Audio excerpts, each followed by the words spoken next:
Hello, my name is Kristina Herbert, and I am the Chair of Young Women in Bio in Southern California, which is based in the San Diego area. As part of our Young Women in Bio online series, I will be speaking about some new vocabulary that has been introduced in this era of COVID-19. Specifically, we will discuss the terms social distancing, self-quarantine, and isolation. I want to tell you the meaning of each term and how they are each different. It is important to know how best to follow these practices to keep yourself, your household, and your community safe and healthy. So let's get started. As you may have heard in the previous Young Women in Bio modules, we know the virus spreads person to person through respiratory droplets. These are the little wet drops that you expel when you cough or sneeze. Depending on how vigorously you sneeze, they may be big or small. And if you are infected, these droplets can carry virus particles which can get others sick. A cough or sneeze propels these droplets like they're shot out of a cannon into the air for many feet, putting all the people around you at risk and settling on surfaces nearby. So we are going to discuss the most important practices to keep you and others safe. Because respiratory droplets expelled by one person can travel through the air and land on another close by person, we're all being encouraged to deliberately increase the physical space between ourselves and other people to avoid spreading illness. Staying at least 6 feet away from other people lessens your chances of catching or spreading COVID-19. This process of increasing the physical distance between you and another person is what scientists and health experts are calling social distancing. But please notice there's nothing social about this. Some people are starting to rather use the term physical distancing, as this better explains what it is we are being encouraged to do. So 6 feet apart, what does that look like?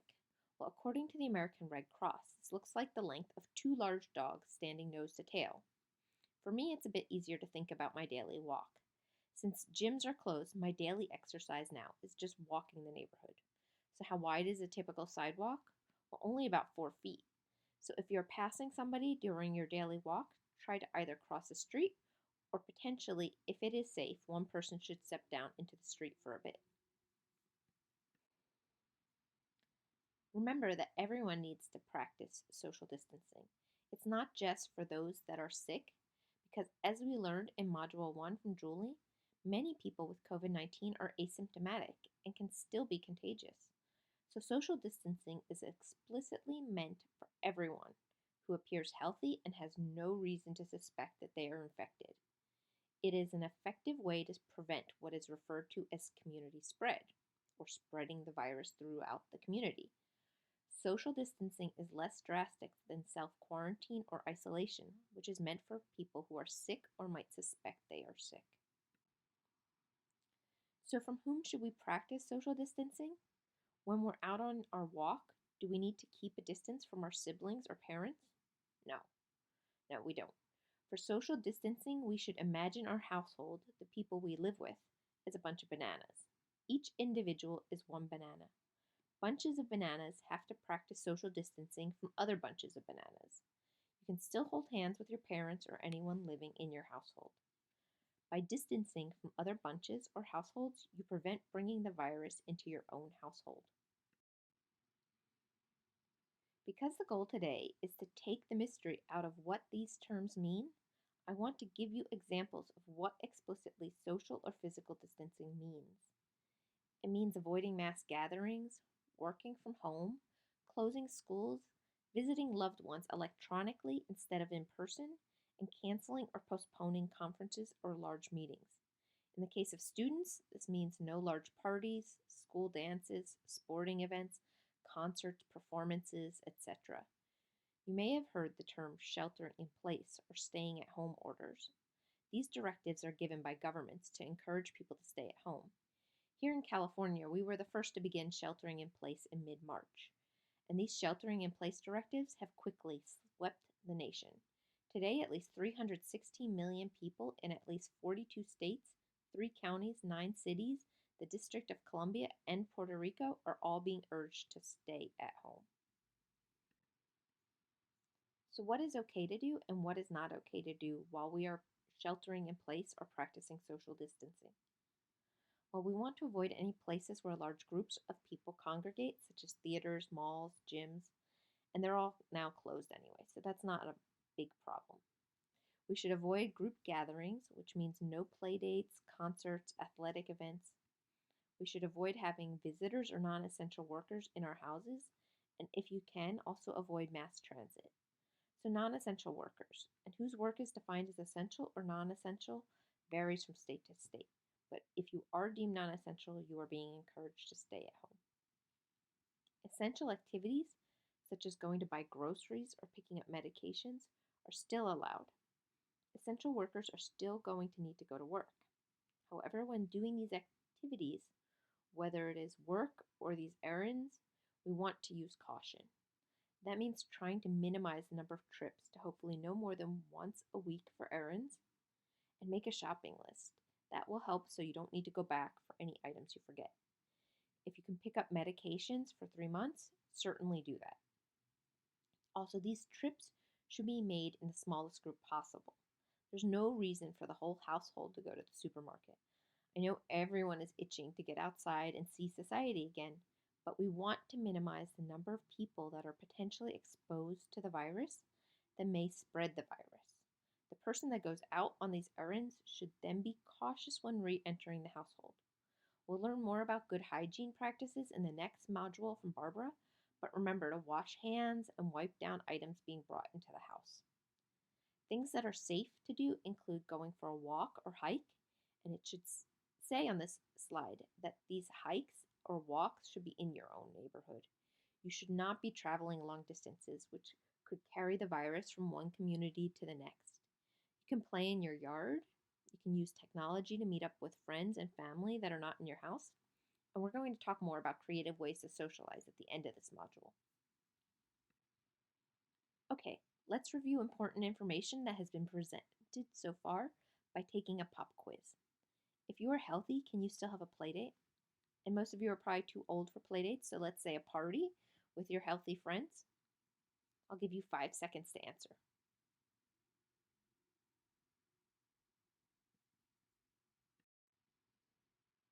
The answer is no. Everyone must practice social, i.e., physical distancing. It is meant to help ensure that healthy people stay healthy. So, if social distancing is for those that are healthy, what should healthy people who think they may have been exposed to the virus do? You've probably heard the term quarantine. When the virus was just starting to appear in the US, those people who had traveled to parts of the world where COVID-19 was spreading rapidly, or who had been on cruise ships where people had come down with the virus, were encouraged to quarantine themselves. Some were actually held in quarantine on military bases here in San Diego before being allowed to return home. Quarantine is for people who suspect they have been exposed to an infected person. People who quarantine may appear healthy but suspect they have been exposed. So, quarantine is also recommended for the elderly or those with underlying health conditions.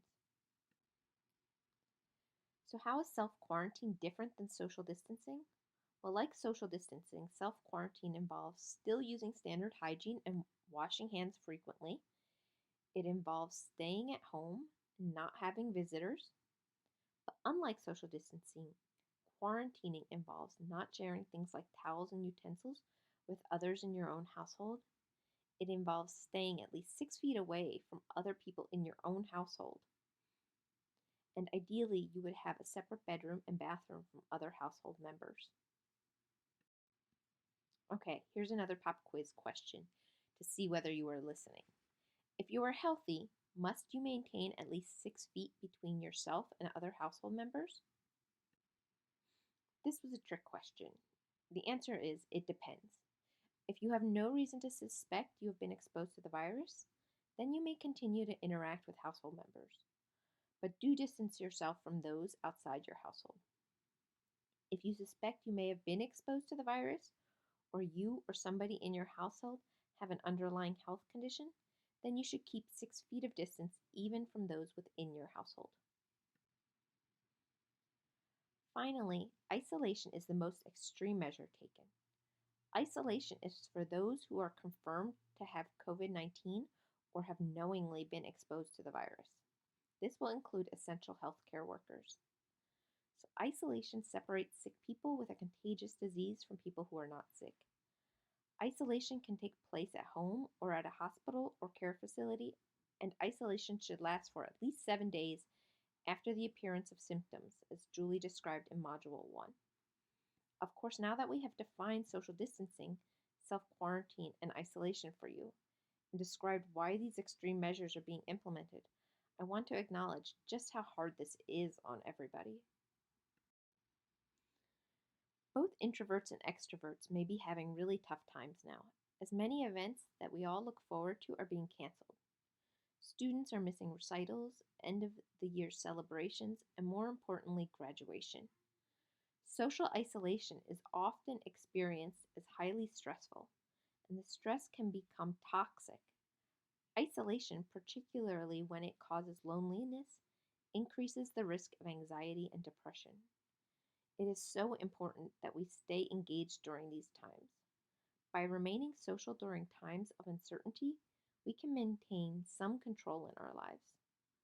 Social isolation has the equivalent adverse impact on physical health to smoking 15 cigarettes a day. It's a greater threat to health than obesity and is linked to an increased risk of a wide variety of health problems. So it's essential that we create fun, new ways to interact with friends and family. So what can you do to try to stay engaged? My mother meets up with her friends in her neighborhood for walks. They all wear face masks and stay 6 feet apart. My daughter meets up with a friend to ride bikes around the neighborhood too, always while staying 6 or more feet away from each other. Here in Southern California, Women in Bio of Southern California has been hosting online networking lunches for the women that are part of the group. And then video calls or just old-fashioned phone calls are still wonderful. For homework breaks, I have my daughter call up her great-grandmother because it's really important to be checking in on the elderly and those that live alone these days. Playdates and birthday parties are now being hosted on Zoom, Google Hangouts, Skype, or FaceTime. It's so important to keep having our celebrations. I saw a friend had cupcakes made for a birthday party and delivered them to each invitee's door. Then the party was on Zoom with everyone enjoying their cupcake together. Other friends even recently attended a Zoom wedding. This is the sort of creative approach we should all be taking now. We need to implement these important measures for our physical health and to limit the deaths. But the goal is to limit the toll that these measures take on our mental health too. To summarize what we spoke about in this module, social distancing first means keeping at least 6 feet apart from people not within your household, even when you are healthy and exhibit no symptoms. Next, self-quarantine is for people who suspect they may have been exposed to COVID-19. It's also for the elderly and those with underlying health conditions, and it entails maintaining distance even from those within your household. And finally, isolation is for people who are confirmed to have COVID-19 or have knowingly been exposed to the virus. For people in isolation, contact with others should definitely be avoided. So if you've enjoyed this module, please check out my module on patient 31 to see what can happen if one ignores these guidelines. Please stay well, everyone, and protect yourself and your community. Thank you for joining us, and stay safe, everyone. We are all in this together. And please look for more virtual events and important information at womeninbio.org on our YWIB online page. Thank you so much.